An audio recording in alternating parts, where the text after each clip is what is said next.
Peace. Peace. Just got a new purchase, man. Black Business Matters. Black Business Matters, and I want to talk about that. I know I always do my Black Business Matters post, but related to Black business, I wanted to talk about something today. The new age culture vulture. Culture vulture. What is a culture vulture? A culture vulture is somebody who you have a group of people that are doing something that's a part of their culture, like for instance hip hop, and they're from an outside culture, and they come and they make money off of the culture and don't give the monies to the people who are the owners or creators of the culture, right? So I say new age culture vulture. Here, and I'm not going to go back that far, I'm going to just look at hip hop, but we could go back far. We could go all the way back to jazz. We could go all the way back to, as far as it is, black people have been getting their cultures, stolen and made profit off of it by white people since we've been here. But I want to talk about just recently. I just want to go back to hip hop. We'll just say, for instance, in the 80s and 90s, right? In the 80s and 90s, white boys would take our culture, right? They would make the majority of the money off the industry that black people create. But the difference was they always needed to use black faces in order to do it. So they would always have to be, it would be them, they would sign you, and then you would go out there and push for them, and then they would make money that way, basically. So Jimmy Iovine, you never heard of, Leor Cohen, these are names you guys have probably never heard. However, all your favorite rappers work under them, and they're benefiting from it because they have different positions in the industry other than the ones for the direct production. We produce the music, they make money on every other part of every other aspect of the industry. And what a culture vulture is doing, we're producing all of this music, and it's from us. However, they make all the money. Okay? So that's basically what a culture vulture is. So I say new age culture vulture. That was the old school culture vulture. So the white boy behind the curtain. But nowadays we got a new thing. We got a new age culture vulture. And oh yeah, and let me say, see, the thing about at least the upside to having that old school culture vulture, a goofy white boy Leor Cohen or some goofy white boy Jimmy Iovine, he can't come out in the streets without the cosign or having to do it through black people. They at least need that black person to be the front for what they're doing. But the difference with what the new age culture vulture, what is the new age culture vulture? DJ Khalid. What's the new age culture vulture? VladTv. What's the new age culture vulture? A lot of y'all all pretty much from San Diego. The new age culture vulture, I don't know the name of the business and I wouldn't promote it anyway. The new age culture vulture is the dude selling hip hop clothes. I think his dad is an older Arab that runs it or something like that, something not black. And now it's the younger Arab. But what's the difference with the new age culture vulture? The new age culture vulture is dressing hip hop. The new age culture vulture is listening to hip hop. The new age culture vulture is telling you, and you listen, you know what the craziest part about it? You're cool with the new age culture vulture. So you going up to the new age culture vulture, you're like, yeah, this my nigga Vlad. This my nigga, the Arab dude up the street who's saying nigga, wearing my clothes, but still, he's an Arab making money off of hip hop, off black culture, and it's not coming back to us. And with the new age culture vulture, you're okay with it because you can't even identify that something's wrong because they framed and put themselves in a position where they look like they're just your friend. They're just another one of the homies. That's my nigga right there. Even though he's an Arab, that money is not coming back to your community. It's not coming back to your community, and we got to watch out for that. You know, we have to watch out for that. We got VladTv, right? We got VladTv, white boy. He has like 1.5 million subscribers for something that you could have built from the ground up. This isn't nothing that you needed a $1 billion industry. This ain't Fox News. This is just a white boy doing interviews, just the same as anybody in the culture could do interviews. How is he getting all the money in an entry level type position? Okay, but the difference now, he doesn't even need somebody to go through. It's VladTv, and it's a white boy asking the questions. He's not in the back bankrolling it because he's a new age culture vulture. Now they don't even need a cosign anymore. We could look at Macklemore or any other white boy. Look, whichever one of these white boy rappers you want to bring, it doesn't really matter. New Age Culture Vulture. Now, Macklemore came straight into the door. He didn't need a Dr. Dre to co-sign. See, now with Eminem, at least Dr. Dre, all the other producers and whoever else he had to go through them, and they at least made some money out of the deal. Dr. Dre at least got a business a relationship out of the deal. Now, white boys like Macklemore and all the rest of these dudes could just come straight through, and they're going to slap that with you, and you're going to be saying, that's my nigga, why they do it. All right, so I want to get back on Khalid, too. So DJ Khalid, or the Arabs around here with the hip hop store, he's so cool, that's your nigga, and it's nothing personal. I don't even know these people. I'm just saying you have to look at what's happening from a black perspective, right? But DJ Khalid, Arab, he says he's been quoted before saying he doesn't think sand nigger is okay to say, but he feels like it's okay to say nigger. But sand nigger, nah, you can't say that, but it's okay to say nigger. All right, think about what an Arab is. We give Arabs a pass because they're not directly ruling over us.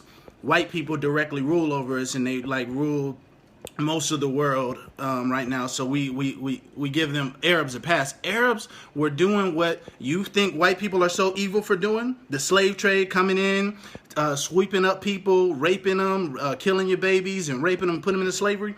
Arabs were doing this centuries before white people doing. Before the European slave trade really was in full effect, Arabs were doing this centuries before, like hundreds of years before they were doing it, and continue to do it. And you could still read stories of them doing the same thing right now today. All of those people that you see, Africa was completely black.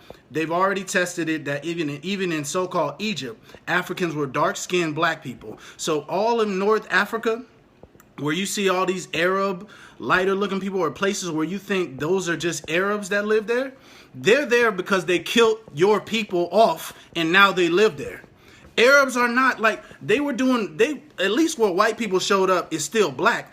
Arabs showed up and they killed you off, and to the point where if you don't know any better and you hadn't studied, you would think Egypt is like Arabville. You would think that you wouldn't even know that was populated completely by blacks. But black people don't think about this. We don't take this into account. So I just want to bring that to your attention. I'm not saying. Yeah, they were way more brutal. You're right, Hati, they were way more brutal. Way more brutal. All right, but I'm not saying, you can't be cool, no Arab, and go hate Arabs. What I'm saying is take into account that they're taken out of your community, and it's not going to you. That's not your nigga. All right, I know he's cool with you if he says it, and I know he dresses hip hop, and he's sitting right next to you and going, and he's hitting your women and all of that, but that's not your nigga. That money is leaving your community, and just because now instead of dealing with the old grumpy Arab or dealing with the old grumpy Asian, now it's his son that says nigga and wears hip hop clothes, you still gotta watch out for that. So I want to end with talking about this. It's an economic principle. Exactly, Khalid. That's where they got that whole method from Arabs. The white man got that method from what Arabs were already doing, right? But I want to talk about economic principle. It's basic level economics. It's called a trade. You got a trade surplus and you have a trade deficit. All right, so if you're a nation of people, say the United States of America, and you have Mexico right next to you, you want to run a trade surplus with Mexico. That means that you produce and give more to Mexico than Mexico produces and gives to you. All right. So basically, that's what you always want to run as a nation, because if you run a trade surplus and you produce and give more to other people than they give to you, that means you have a net positive of money. So basically, you're making money from all these other nations. That's always the goal.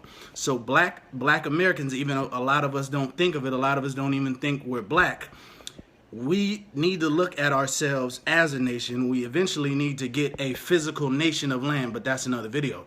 But we need to think of yourself as a nation, as a community, even as a family, and even as an individual. As a community, as a race, as a family, as an individual, you should always think of yourself as a nation. And as a nation, you always want to run a trade surplus. So when you have an Arab coming in your community, making money off of you, selling hip-hop clothes, and you're not getting nothing out of the deal, you need to consider that, and you need to say, wait a minute, am I running a trade plus surplus, meaning I'm making more money off of them, or am I running a trade deficit, meaning they're making more money off of me and I'm building them as a nation. And in pretty much every one of these relationships, regardless of the fact that they're hitting your women, regardless of the fact that they're, saying that they're your nigga with you and they're in your gangs now and they're wearing your clothes, regardless of the fact of all of that, you are still running. When you look at pull the cover away from all of that, you're still running a trade deficit. So you need to take all of that into account. And then my issue too, I mean, if we want to talk about the streets for a minute, why 2 Chainz get shot up, all these other people getting their chain taken, but all these white boys get a free reign? Like, why ain't you on them too? Why ain't they paying their dues? And if they not, if they are, and I don't know about it, whatever. But if they not, y'all need to get on that, because you shouldn't be giving black people a hard time. You should be giving these other people a hard time, because you're running a what? A trade deficit. If they're making money, especially off your culture, see, because what contributed to making hip hop was an entire experience. And that experience included the pain, included everything that our people went through that they did not go through. You said black gangs came from white gangs? Whatever the case, whatever it is, whatever we came from, you need to stop trying to shake black people down. You need to be shaking down some of these culture vultures, But yeah, I mean, I guess I'm covering most of what I wanted to say, man. We need to be running the trade surplus. And if you're not running the trade surplus with these other groups and these other nations of people that are making money off of you, okay, you need to be doing something about that. First of all, when we have industries, right? The music industry is like a multi-billion-dollar industry. How come white boys got all the jobs in the industry? It makes no sense. It makes absolutely no sense.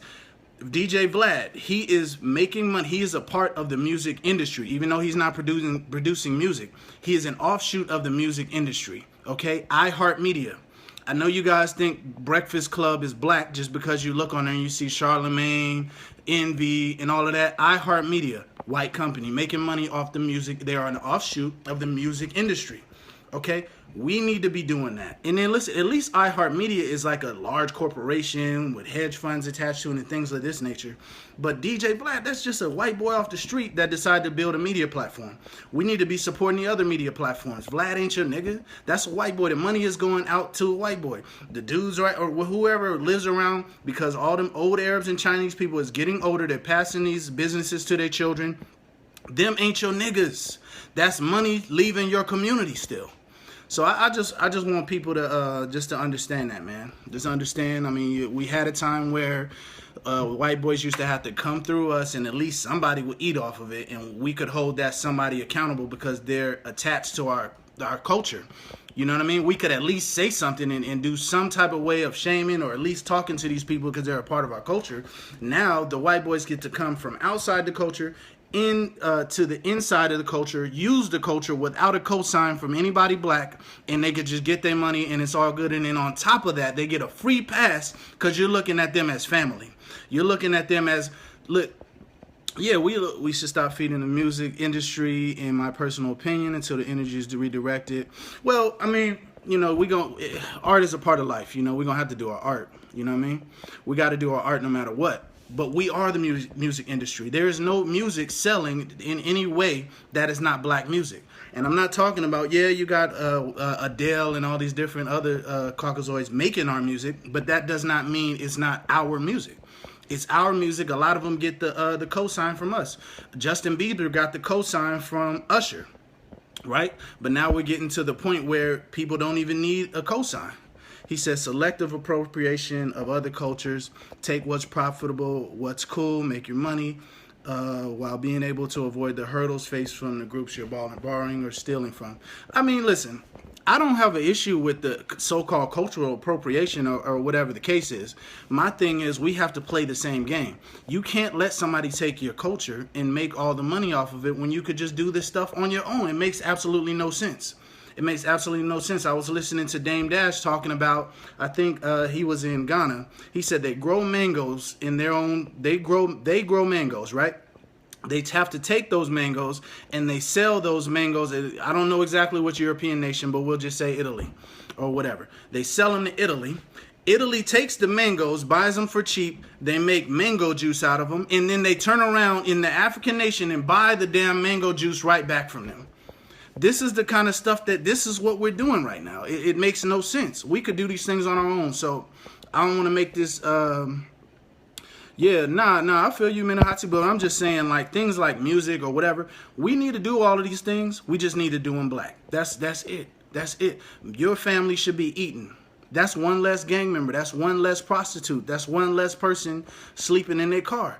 That you know what I'm saying? Whoever is around you that's struggling right now, that really wants to be something and be somebody, they should be an agent. They should be a manager for somebody in the music industry that's making money off black music. They should be an engineer doing a mix down for somebody's black music. Exactly. Ray Sean, that's a brother in the music industry. You know what I'm saying? A DJ. Exactly. But I'm saying, you know, as DJs, as artists, as all of these things, we need to be coming together and really listen. I'm not saying don't let nobody in the culture. I think Vlad produces a great product. But what I am saying is we need to be making sure we're benefiting from it, and they need to be paying. Oh, I'm glad you reminded me. One more economic thing, and this is going to be the last thing before I turn this off. A tariff. So it's a protectionist policy for a nation when, say for instance, Toyotas come in. When Toyotas come in from Japan, they put what is called a tariff on that. So you're selling cars and you're selling them in America, but we're going to tax you extra, special tax for you, and put a tariff on the whatever products come from out of state. Black people need to put some heavier, more hefty tariffs on the products. Yeah, tariff tax, exactly. We need to be putting tariffs on what we're doing, man. Straight up. And they need to be a lot heavier than what we've been doing, because at this point with these new age culture vultures, it ain't no tariff, it's a trade deficit, and you sitting around here lost saying that's my nigga, and you know that ain't gonna work. But that's it, man. Peace.